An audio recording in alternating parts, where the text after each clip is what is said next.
last time we talked about it, you said it was gone in 60 seconds, didn't you, Baz? Gone in 60 seconds. That's it. Mambo number 5. Kell Brook's been touted to come back against Conor Ben a few times. He's been touted to come back against Everyone's fighting Kell Brook. I'm fighting Kell Brook next week. The thing with Marku's got massive following in Albania and around He has. He just came in and picked up where he left off. He didn't look like he'd been out of the ring at all, did it? Been a bit inactive. I don't know who that's down to.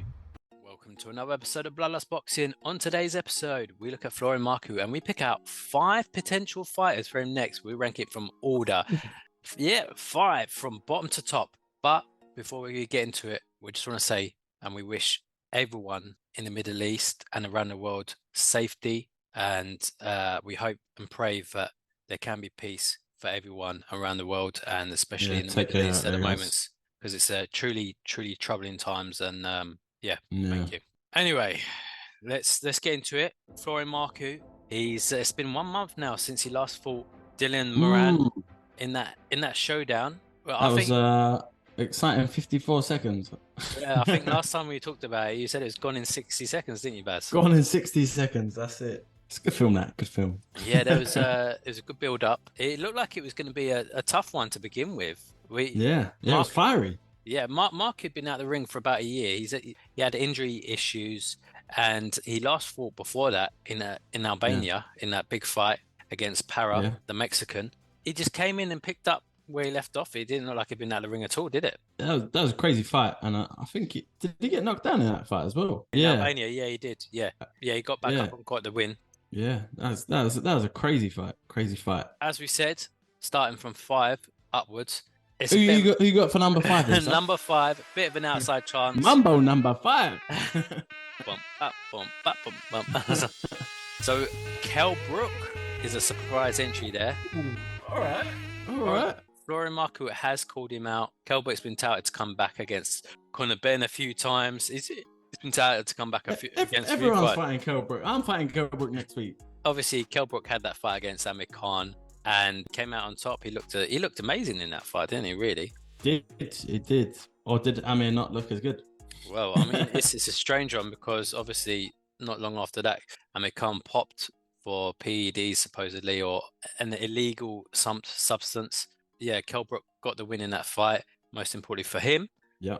And he's been retired since. So do you think he would come back to fight a Florian Marku? I don't think they'll get him out of bed, As much as I rate Florian, I feel like he wants that big money fight. If he comes back, he's going to want that Conor Ben or, that bigger name that's going to get him that.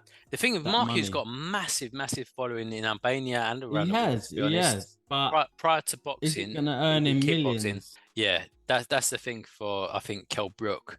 So it doesn't really quite work for him. I think he's only going to come back for those big zeros, isn't he? Exactly. If he does come back at all, that. Yeah. So, that was number 5. What about number 4, Baz? Well, you'll like this one, but it is going to be Echo Esserman, Sub. Interesting. Interesting. I would have said if we're talking a week ago, that probably would be a good fight. But obviously now he's been lined up to fight Harry Scarf. Oh, is he? Yeah, and with Frank Warren and Queensbury Promotions. So yeah, obviously Echo Esserman had that fight against Chriskongo, and it was quite a close one, but he did come out on top, didn't he? So that would have been a good fight there with Marku. But I think where he is got a fight in progress at the moment, we've got to rule that one out, Baz. It was good. It was a good shot. It was a good try. Good try. Well, you think you can do one better? I mean, let's. But before we get into number, who you got? Who you got for number 3? Before we get into number 3, let's talk a little bit about the promotional situation. So we have Florian Marku, who used to be with Matchroom, and he's floated around a bit. Yeah. He's fought under different promotion companies, but he is, I believe, still with Boxer and under that Sky umbrella. What's that? That's a good move, Sav. Well, I don't know whether he had an option, to be honest, because they were building for him to fight that Conor Ben, and that was before Chris Eubank Jr. sort of came into the frame, and then it sort of fell away a bit, didn't it? Just been a bit inactive. I don't know who that's down to. Is that down to the promoters?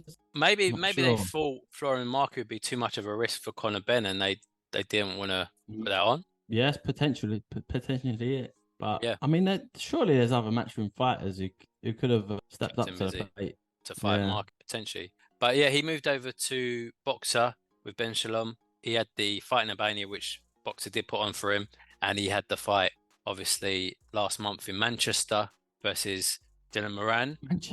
Manchester. But he was on the undercard of that fight, so that was one of the things he wasn't happy about. And he did say if he fights again, he wants to be top billing, and with his following, you'd expect him to be there, wouldn't you? And it's true. It's true. Yeah. So I think he's gonna headline his own fight. Yeah. So number 3, another outside chance. Let's see what you got going on. Josh Taylor. Nah. It could work. It could work. It could work. You tell me what this fight does for Josh Taylor. Florian Marku has a lot of clout. Caught you out there, isn't it? He has a lot of clout, so if the build-up would be immense. They're both good talkers, aren't they, Josh Taylor and Florian Marku? Yeah. It'd be very fiery, the press conference. True, it's true. It'd bring a lot of eyes to the table. That'd be an interesting fight, to be fair. Yeah, he needs to rebuild as well, doesn't he, Josh Taylor? He does. He's not been going for a great patch at the minute. No, obviously he had that loss against Teofimo Lopez, didn't he? Yeah. So and before that controversial win over Jack Catterall. That's true. Yeah. So he would feel confident against Florian Marku, but I'm sure Marku would have other ideas in that fight. So either way, he'd be electric. And I'm not sure what the promotional situation is with Taylor at the moment, whether he's free or not, because he was with ESPN, wasn't he, in Top Rank? I'm not sure if he's still linked in with them or not. Yeah, I'm not sure. His future's a bit all over the place at the minute, isn't it? So potentially he would be open to make that fight with Boxer if needed to be. Yeah, no, it was an interesting shout. Number 2. Yeah, I like it. Number 2. Wait, no, Mumbo number 2. You know what, Sav? You're going to like this one. Go on then. We've mentioned him before, and he's a favourite. He's a big hit. He's definitely a favourite, yeah. He's a Bloodlust Boxing favourite from us, yeah. Yeah. Can you guess who it is? Nah? Go for it. Well, I'm going to tell you something. David Avan. Good shout. He has been making waves recently. He did have that fight against Crawford and came up a little bit short on there, didn't he? He had a good start. Yeah. He started well. And he's got a good record, David Avan. So yeah, and then a lot of wins under his belt. So yeah, Avan had that fight against Josh Kelly, and that was on the Matchroom card as well, wasn't it?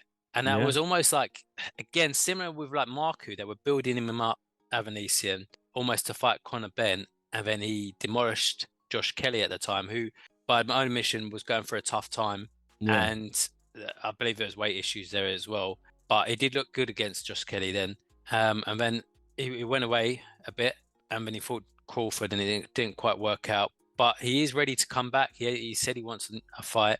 That could be a good one. I thought you might like that one. Definitely ranks high on number 2. But on number 1... Go on. You got? And maybe the most obvious one around, chriskongo. Well, so, it's funny you say that, so I was thinking the same thing. So it's an easy one to make. They had that beef about a month ago in the build-up to the Dylan Moran fight. Yeah, I don't know whether you've seen it. We might be able to post a clip on here as well. There's still some.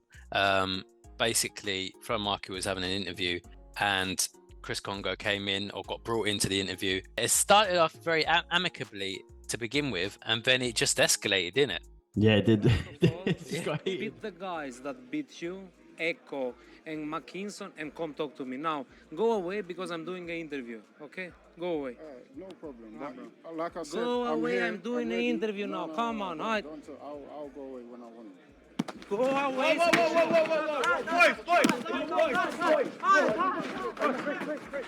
Yeah. It got heated. 0-1. People had to jump in. So, yeah, there was a massive call out from chriskongo after that to fight Florian Marku. Yeah. And it's mad because you can actually see like the height difference. The height difference is crazy in that. Yeah, he's about little meet up there. Yeah, he's about 6 foot, isn't he? And Marku is about 5'8", so there is a bit of a height difference there. It's weird that these Albanian stuff that they don't get scared of that, man.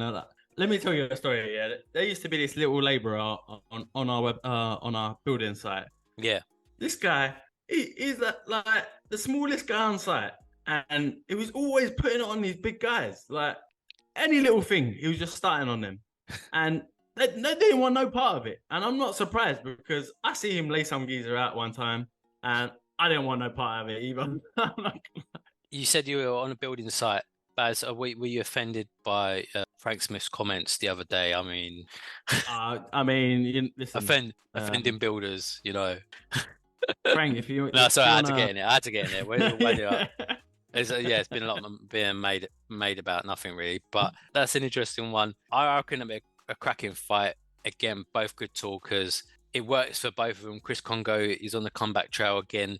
As I said, he had that fight against Echo Esmond and he came up short, and he needs to build himself up again. From Mark, who's a big name, and that's it. If they could get the fight on, world of good for both fighters' profiles as well, wouldn't it? They could potentially do that on the boxer umbrella. Could do. And bottom line is, we just want to see Florian out again. Yeah, we do. But anyway, I think we've covered it off with our top 5 thrown out there. Tell us what you think. Do you agree with that? Do you disagree? Who would you have Florian Marku fight next? That's it. Drop it in the comments. And then, and if you haven't already, hit that like button and subscribe. Peace.